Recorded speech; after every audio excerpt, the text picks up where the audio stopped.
நிகமபதி கச்சாயாம் நிகமபதி கச்சாயா ஷாக்கி நிராஷ மகாநிதிஹி. நிகமபதி கச்சாயா ஷாக்கி நிராஷ மகாநிதிஹி. மகித விவிதச்சாத்திர ஸ்ரேணி மனோரத சாரதீஹி. திரிபுவனதமஹாம் त्रिभुवनतमः त्रिभुवनतमः प्रत्यूषो अयं त्रिविद्यशिखा मणिः. प्रथयति यदि क्षमाभृत् पारावरीमविपर्ययाम्. निगमपति कच्छाय निगमपति कच्छाया शाकी निराश மகாநிதி. வேதங்களுடைய உண்மை பொருள் அதை தெரிந்து கொள்வது ரொம்ப கடினம். அந்த ஆராய்ச்சியில் பல பேர் உண்மை பொருள் தெரியாமல் தவிக்கிறார்கள். அதுக்கெல்லாம் ஒரு நிழல் தரக்கூடியதான மரமாக இருப்பது சுவாமி எம்பெருமானார். வெயிலில் போயிட்டு வெளியில் வந்து திரும்ப வந்தால் ஒரு மரம் அப்படியே நிறைய கிளைகளோடு நிழலை கொடுத்ததுன்னா எத்தனை ஒரு ஆனந்தமாக இருக்கும். அதோடு சேர்த்து பழத்தையும் கொடுத்ததுனால் எவ்வளோ ஒரு ஆனந்தத்தை கொடுக்கும் அந்த வெயிலேருந்து வர்றவனுக்கு. அதுபோலத்தான் வேதத்தினுடைய அர்த்தங்களை தெரிந்து கொள்ள முடியாத நமக்கு பாஷ்யகாரர் தன்னுடைய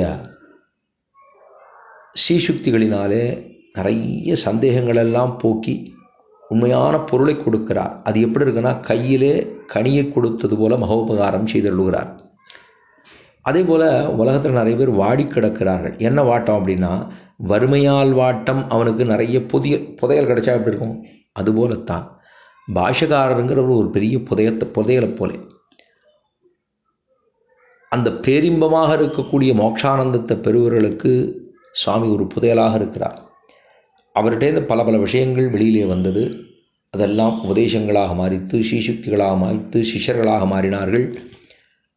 பல வகையான சிஷ்யர்கள் இருக்கா. அவள்லாம் எவ்வளவுன்னா குணசாலிகள். ஒரு தேர்ப்பாகனானவன் எப்படி தேரை நேர நடாத்தி கொண்டு போக வேண்டுமோ அதுபோலத்தான் எம்பெருமானார் இந்த உலகையே நடத்தி காட்டினார், வழி நடத்தினார். இந்த உலகத்தையே சரணாகதி மார்க்கத்தாலே தலைக்கட்டி போனார். அந்த விடிய காலம் வரும்பொழுது எப்படி இருட்டானது எப்படி ஒழிஞ்சு போகிறதோ அதுபோலத்தான் எம்பெருமானாருடைய அவதாரத்தாலே நாரணர்காயினரே என்று சொல்லுகிறா போலே, மண்மிசை யோனிகள் தோறும் பிறந்து எங்கள் மாதவனே கண்டுர நிற்கலும் காணகில்லா உலகோர்களெல்லாம் அன்னலி ராமானுஜன் வந்து தோன்றிய வப்பொழுதே நன்னறி ஆனந்தலை கொண்டு நாரணர்காயினரேன்னு சொல்லுவது போலே, இவருடைய அவதாரத்தாலும் உபதேசங்களினாலும் ஸ்ரீசுக்திகளினாலும் இந்த உலகத்தில் 3 லோகத்தில் இருக்கக்கூடிய அஞ்ஞான இருளே நீங்கி போய்த்து ஞான பிரகாசமே வந்தது. அப்படிங்கிற அளவுக்குத்தான் இந்த 46வது ஸ்லோகத்தினுடைய அர்த்தம். நிகமபதி கச்சாயா ஷாக்கி நிராஷ மகாநிதிஹி. நிகம வேதங்களில் இருக்கக்கூடியதான அர்த்தங்கள். நிகமபதிக சாயா எப்படி நிகமபதிக சாயா ஷாக்கி. ஒரு வேதங்களில் இருக்கக்கூடிய அர்த்தங்கள் வழிப்போக்கர்களுக்கு ஒரு நிழல் தரப்போரிய மரமாக. நிராஷ மகாநிதிஹி, அவர் ஒரு புதையலைப் போலே எம்பெருமானார். யாருன்னா, மகித விவிதச்சாத்திர ஸ்ரேணி மனோரத சாரதி. பெரும்புதைகள் மகாநிதியா. மகித விவித பெருமையோடு இருக்கக்கூடிய பல வகையான சிஷ்யர்கள். அதுதான் மகித விவிச்சாத்திர ஸ்ரேணி. மகித விவிதச்சாத்திர ஸ்ரேணி என்று சொல்லுகிறா போலே பல சீடர்கள். ஸ்ரேணி அந்த கூட்டமாக இருக்கக்கூடிய 74 சிம்மாசனாதிபதிகள் என்ன, 12,000 சீவெட்டவர்கள் என்ன, இவர்கள் எல்லாருமாக சேர்ந்து மனோரத சாரதி. மனோரத சாதியா, மனோரதத்தை விளைவித்து நேர்வழியிலே நடத்தி கொண்டு போகக்கூடியதான சாரதியா, பாகரா. திரிபுவனத்தமஹ பிரத்யூஷோ அயம் திரிவித்யசிகா. சாரதியாக இருக்கிறார். 3 லோகத்திலும் அஜ்ஞானமாக இருளுக்கு தமஹா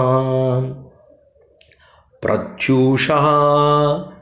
அந்த பிரத்யூஷா உஷக்காலம் பிரத்யூஷா அந்த விடிய காலத்திலே திரிவித்ய வைதிகர்களினுடைய சிகாமணியாக முடிக்க அணியக்கூடிய ரத்தனமாக இருக்கிறார் எம்பெருமானார். அது தமஹா அஞ்ஞான இருளுக்கு போக்கக்கூடியதா, விடியற்காலத்திலே வைதிகர்களுக்கு இருக்கக்கூடிய முடிக்கு இருக்கக்கூடிய ரத்தனமாக. அயம் யார் இருக்கா? அயம்னா இந்த யார் இருக்கானா? யதிக்ஷமாப்ருத் ஸ்ரீ பாஷ்யக்காரர் அவிபர்யாம். அவர் யார் இருக்கா? பராவரீம் பராவரீம் பாராவரீம் பாராவரீம் பிரத்யதியதிக்ஷமாப்ருத் பாராவரீம் அவிபர்யாம். அந்த பாராவரீம் என்று சொல்லப்படுகிற உயர்ந்தது தாழ்ந்தது ஆகிய தத்துவங்களினுடைய உண்மையை, பாராவரீம் என்று சொல்லப்படுகிற விபரீத தன்மையற்ற, யார்? பாஷ்யக்காரர் விபரீத தன்மையற்றதான உயர்ந்தது தாழ்ந்ததுன்னு சொல்லப்படுகிற தத்துவங்களுடைய விளக்கத்தை பிரதயதி என்ன பண்ணுறார்? அவர் பிரதயதி, அவர் விளக்குகிறார். யாருக்கா? இந்த உலகத்தில் இருக்கக்கூடியவர்களுக்கு விளக்கின்றபடியினாலே அஞ்ஞான இருள் நீங்கித்து ஞான ஒளியே பிரகாசமாயித்து. அப்படிங்கிறது தான் இந்த 46வது ஸ்லோகத்தினுடைய அர்த்தம்.